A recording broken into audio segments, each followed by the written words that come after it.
Montana Territory, winter of 1886. The snow came early that year. By the second week of November 1886, the Bitterroot Valley in Montana Territory had already swallowed itself under 14 inches of packed ice. The wind off the Sapphire Mountains didn't gust. It pressed, steady and unrelenting, like a hand flat against your chest, pushing you back indoors. From the trail that cut through the lower valley, the cabin looked like every other homestead claim in the region. Rough-hewn pine logs, a small window, frost-filmed and dark, a chimney throwing a thin thread of smoke into the gray sky. Nothing remarkable, nothing worth a second glance.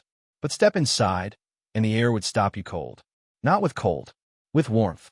A dense, even bone-deep warmth that had no business being there. Not with a stove that hadn't burned since the night before. Not with temperatures outside dropping past 14 degrees Fahrenheit minus 10 degrees Celsius by mid-morning. Not in a cabin with no hired hand, no extra woodpile, no man to tend the fire through the night. Just a woman, 3 children, and a wall of stones. What Eliza Calloway understood about heat, without a single day of formal schooling in physics or masonry, took the rest of the valley 2 brutal winters to begin to appreciate. If you've ever wondered how the old-timer stayed warm with a fraction of the wood we burn today, stay with me. This one is going to change the way you think about heat, stone, and survival. And if you're watching this from somewhere cold right now, drop a comment and tell us where. Because what Eliza figured out might still matter where you live. Subscribe and hit the bell. Every week we bring you a real technique that worked when lives depended on it. Eliza Calloway, homesteader, Bitterroot Valley, Montana. November 1886. Eliza Calloway had not planned to spend the winter of 1886 alone. Her husband, Raymond, had ridden north to Missoula in late October to file a land extension on the eastern parcel, a 2-day trip under good conditions. He never came back, not because of violence or tragedy, at least not of the sudden kind. A fever caught him at a boarding house on the edge of town. By the time word reached the valley, the passes were already closing under early snow, and Eliza was left to face the season with 3 children under the age of 9, a half-quart of firewood stacked against the east wall, and a cast-iron box stove that had been showing its age since the previous spring. The stove, a mid-sized Acme pattern common to homestead cabins of the era, had developed a slow crack along the left firebox wall sometime in September. Raymond had patched it with a mixture of clay and ash, a common field repair, and said he'd have it replaced or properly sealed before the cold set in. He hadn't. Eliza knew the repair wouldn't hold through a real Montana winter. She knew it the way a person knows when a rope is about to fray, not from expertise, but from watching carefully and trusting what she saw. She had 3 children to keep alive. Nora, 8, Callum, 6, and the youngest, May, who had only just turned 4. The nearest neighbor, a widower named Hector Drummond, was 1.5 miles east, close enough in summer, impossibly far in a blizzard. The firewood was the first problem. Half a cord was not enough. Raymond had planned to cut more in late October. That, too, had not happened. The second problem was the stove itself. On cold mornings, even with a good fire burning inside it, the cabin temperature dropped sharply overnight.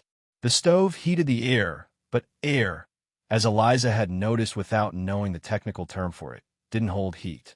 The moment the fire dropped low, the warmth vanished with it, as if it had never existed. The children woke shivering. Frost collected on the inside of the window by dawn. She couldn't afford more wood easily, not without a trip to town she couldn't make. She couldn't fix the stove, not without tools and materials she didn't have. And she couldn't leave. So she started to think. She thought the way people who have no other option think, slowly, practically, without the luxury of theory. She thought about what held warmth in a way that air didn't. She thought about the stone hearth at the base of the stove, how it was still faintly warm hours after the fire had gone cold. She thought about the field stones she'd used as a border for the kitchen garden, left in the summer sun, still radiating heat into the evening long after sundown. Stone remembered heat. Air forgot at the moment the flame died. That was the beginning, what she built and why it worked. She started collecting stones in late October, during a dry spell between the first and second snowfalls. Eliza didn't call it a thermal mass wall. She didn't have that language. She called it, to herself and to Nora when the girl asked what she was doing, a heat keeper, which is in every practical sense exactly what it was. The field stones she gathered came from the creek bed 40 yards from the cabin, dense, dark basalt and rounded granite, the kind that absorbs heat slowly and releases it even more slowly. She hauled them by sled, load by load, the children helping stack them near the cabin door. In 10 days, she had collected enough to build what she planned.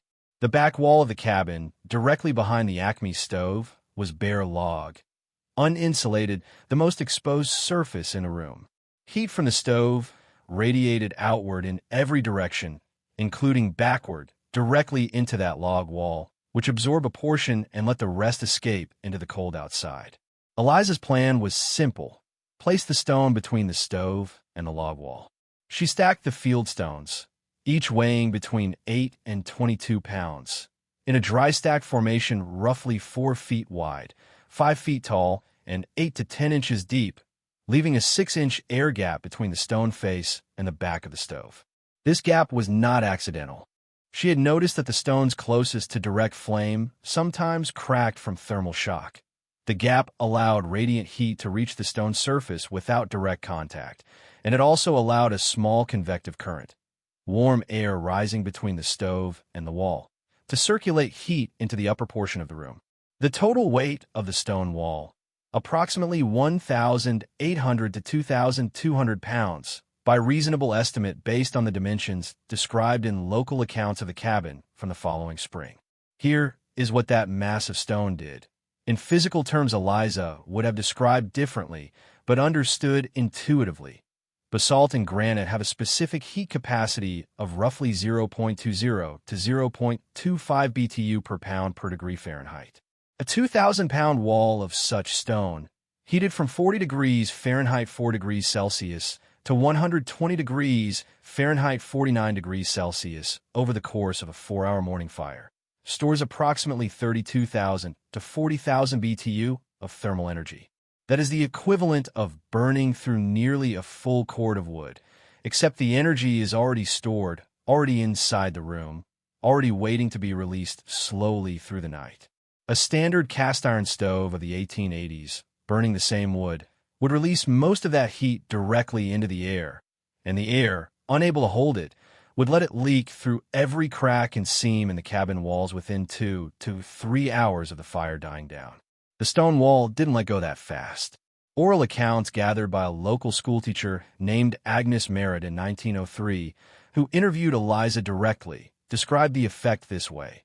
She said the wall gave off warmth like a living thing, slow and steady, long after the stove went cold. Eliza also placed flat hearthstones on the floor directly in front of the stove, extending the thermal surface horizontally. Children sitting or sleeping close to the floor, as children do, would benefit from the radiant warmth rising off the stone surface for hours after the fire had died. She covered the stones with a wool rug during sleeping hours, slowing the radiation slightly, but keeping the surface safe for bare feet and small hands. The whole construction took her 4 days to complete, working in the mornings while the children slept. She told no one. There was no one nearby to tell what the valley thought of it. Word reached Hector Drummond sometime in mid-November when he rode past the Callaway claim on his way back from the mill at Stevensville and stopped to check on Eliza and the children, as he'd promised Raymond he would. He stepped inside, looked at the stone wall behind the stove, and was quiet for a moment. "That's a lot of rock," he said finally. "Inside a house." Eliza offered him coffee and didn't explain in detail. She said it helped with the cold. Drummond nodded slowly, the way a man nods when he doesn't quite believe something but doesn't want to argue with a widow in November. He mentioned it at the Stevensville feed store the following week, the way men mention things they find faintly amusing or puzzling. A mason named Corbett Hale, who had built several of the stone foundations in the valley and considered himself the regional authority on how stone ought to be used, shook his head without looking up from his ledger. "Stone belongs under a building," Hale said, "not inside one. It'll pull the cold right into the room come deep winter." She'll freeze herself out. Another man at the counter, a firewood supplier named Walt Edgers, who sold split pine and fir to most of the homesteads in the lower valley, agreed that it sounded like a waste of effort. More wood is what solves cold, he said. Always has been. Nobody rode out to tell Eliza she was wrong. Nobody thought it mattered enough. She was a woman managing alone, doing what women managing alone sometimes did. Strange, inventive, probably harmless things that would sort themselves out by spring. Nora, the oldest, later recalled that a woman from a neighboring claim, passing by on a borrowed horse in late November, looked through the window at the stone wall and laughed out loud. "Your mama's building a barn inside the house," she called to the children playing near the door. Eliza, inside, heard it and said nothing. She added 3 more stones to the top course the following morning. The coldest week, January 1887. The first week of January 1887 delivered what old-timers in the Bitterroot would later call the hard snap, a sustained cold front that pushed temperatures across the valley floor to between -18 degrees Fahrenheit and -26 degrees Fahrenheit, -28 degrees Celsius to -32 degrees Celsius for 11 consecutive days, with wind chill driving the felt temperature lower still. It was during the third night of the hard snap that the Acme stove finally gave out. The clay and ash patch Raymond had applied to the cracked firebox wall expanded and contracted one time too many under the extreme temperature cycling. Sometime before dawn on January 9th, a section of the firebox wall crumbled inward. The fire, deprived of proper draft, choked and died within the hour. The stovepipe filled with cold backflow. By the time Eliza woke to the smell of ash and the absence of warmth, that particular silence that cold makes when it has fully entered a room, the interior temperature had already dropped to somewhere near 38 degrees Fahrenheit, 3 degrees Celsius. She assessed the stove by lantern light. The damage was clear. The stove was done. Outside, -22 degrees Fahrenheit, -30 degrees Celsius. Wind from the northwest. 3 children asleep under every quilt in the cabin. The nearest working stove, Hector Drummond's place, 1.5 miles away in the dark, in a blizzard in the middle of the night. Eliza did not wake the children.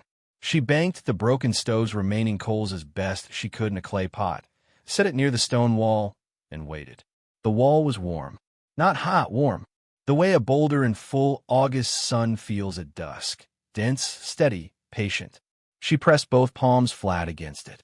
The stone pushed heat back in her hands, slow and even like a breathing thing that had decided not to hurry.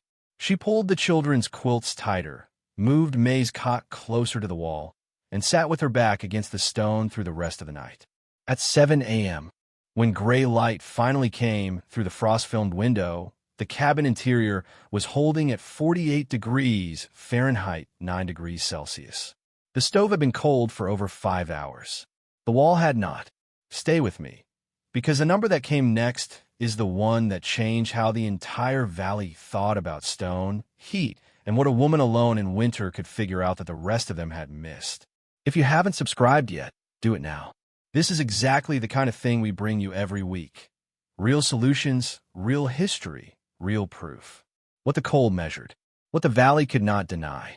Hector Drummond arrived at the Callaway cabin on the morning of January 10th, 1887, the 4th day of the hard snap, riding through wind-driven powder that cut visibility down to 40 yards. He had not been asked to come. He came because the cold was the kind of cold that made a man check on his neighbors whether they wanted him to or not. He knocked. Eliza opened the door.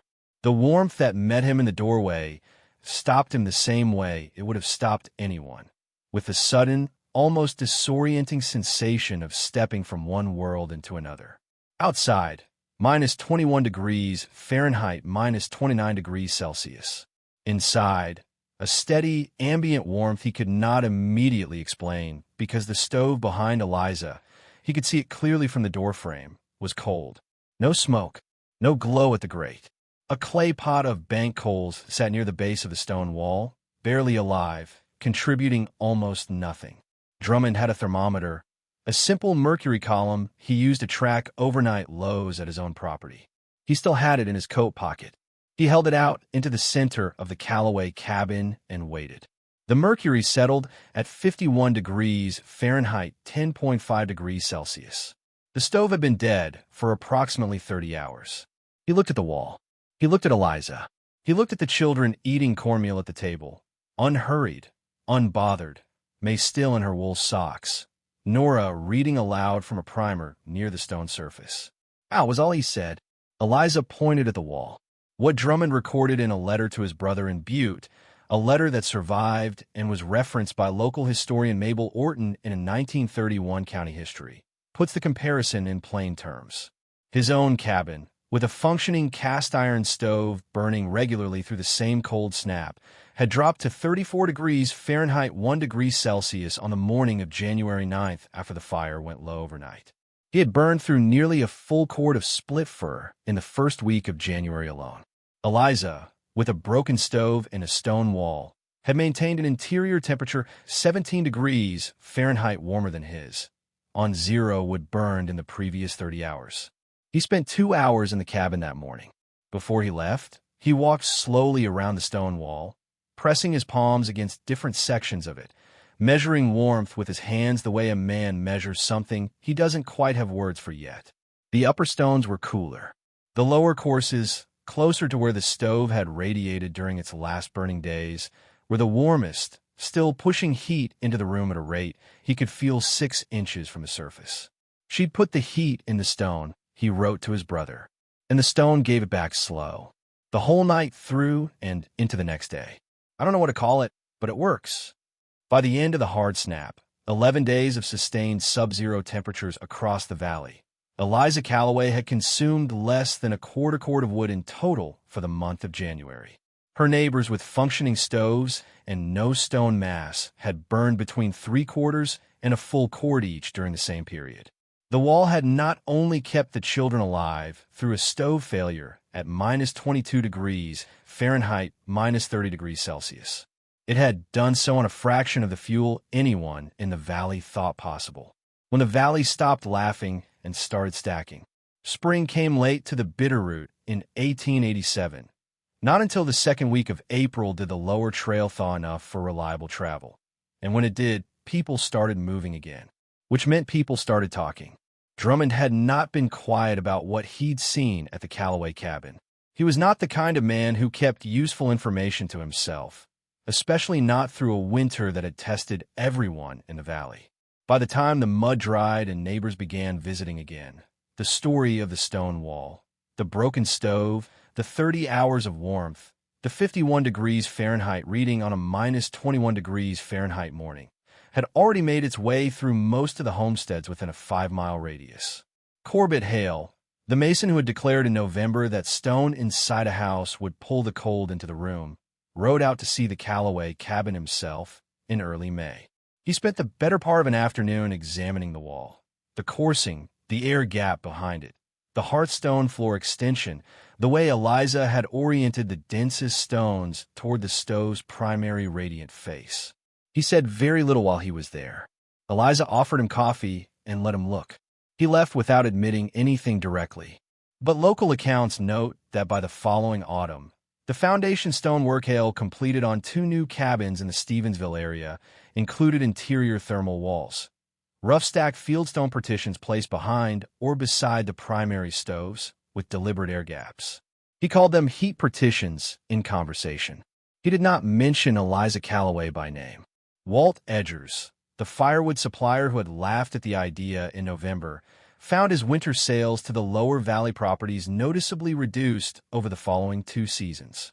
By 1889, he had stopped commenting on the matter entirely. What spread through the valley was not a blueprint. There was no document, no formal instruction, no name attached to the method. It spread the way practical knowledge spreads in isolated communities, by observation, imitation, and word of mouth carried on horseback between cabins. A neighbor visited, noticed the wall, asked a question or two, and went home and built something similar from whatever stone was available on their own land. Limestone in some cases, sandstone in others, river cobble where fieldstone was scarce. Each version was slightly different. Some builders made the wall thicker. Some added a clay mortar to increase mass. One family near the eastern fork of the valley stacked their stones inside a wooden frame to keep the courses aligned, which turned out to reduce heat transfer slightly. A lesson they corrected the following winter by removing the frame. Agnes Merritt, the schoolteacher who later interviewed Eliza directly and documented the story in 1903, estimated that by the winter of 1889, just 2 years after the hard snap, at least 14 homestead cabins in the Bitterroot Valley's lower section had incorporated some form of stone thermal mass behind or beside their primary heating stoves. Several of those cabins were still standing and still using the technique at the time of her writing. Eliza herself never made a claim about any of it. She did not present herself as an inventor or an innovator. When Agnes Merritt asked her directly how she had known the wall would work, Eliza's answer, recorded verbatim in the 1903 account, was brief. I watched what held heat and what didn't. Stone held it. That's all I did. What the stone remembered. What we forgot. There's a particular kind of knowledge that does not come from books or classrooms or formal training. It comes from necessity, from watching carefully, thinking practically, and acting without the luxury of waiting for someone else to validate the idea first. Eliza Calloway had none of the technical vocabulary we would use today to describe what she built. She did not know the term specific heat capacity. She had never read about radiant heat transfer or convective circulation. She did not know that the Roman hypocaustum, the underfloor heating system used in bathhouses across the ancient empire, operated on the same fundamental principle: use mass to store heat and let mass release it slowly, long after the fire has died. She did not know that Finnish stonemasons of the same era were building Tullikivi soapstone stoves across Scandinavia for the same reason. Soapstone's extraordinary heat retention making a single, long morning fire sufficient to warm a home for 18 to 20 hours. She did not know that the Pueblo peoples of the American Southwest had been building adobe thermal mass walls for centuries, using the same physics to moderate temperature in an environment of extremes. She didn't need to know any of it. The principle is older than every civilization that has ever used it. Mass absorbs. Mass releases. Slowly, steadily, patiently, on a timescale that outlasts the fire that charged it. What Eliza understood, and what the Valley's self-appointed experts did not, is that heating a home is not only about generating heat. It is about holding it. A stove that burns hot and fast heats the air, and air, thin and restless, surrenders that heat within hours. A wall of stone that absorbs the same energy will give it back across an entire night, at a lower temperature, more evenly, more gently, and with far greater efficiency measured against the wood consumed.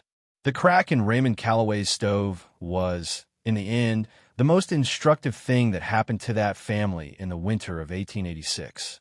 It removed the variable everyone else depended on and revealed, in the starkest possible terms, what was actually keeping that cabin warm. It was not the stove. It had never only been the stove. Corbett Hale understood stone, where it belonged, how it should be cut, how it should be laid. What he did not understand, until a widow in November proved it without argument, was that stone does not only hold up a building. In the right place, with the right fire behind it, stone holds warmth inside one. That is not primitive thinking. That is not frontier improvisation born of desperation. That is physics. Old, patient, proven physics practiced for thousands of years before anyone gave a name. The winter of 1886 to 1887 is remembered in Montana history as one of the most severe on record. It broke herds, ended ranches, and killed livestock and people across the northern plains. In the Bitterroot Valley, it also revealed something quieter and more lasting. That the woman in the cabin with the unusual wall of stones had understood something about heat that most of her neighbors, with all their experience and all their certainty, had not. She had not invented anything new. She had simply paid attention to something ancient, and the stone had done the rest. If this story made you think differently about heat, mass, and what real survival wisdom looks like, leave a comment below. Where are you watching from? And what's the coldest winter you've ever had to get through? Tell us below, and subscribe if you want one of these real, proven techniques delivered to you every week. Because the old-timers figure out a lot. and most of it still works. Educational note. This video presents historically inspired reconstructions for educational and storytelling purposes. Characters, names, and specific events are fictional, while the techniques, concepts, and principles discussed are based on real historical practices and well-established physical or practical knowledge. Any modern application should be evaluated according to current standards, safety guidelines, and applicable laws or regulations. This content is educational in nature and does not constitute professional, technical, or legal advice.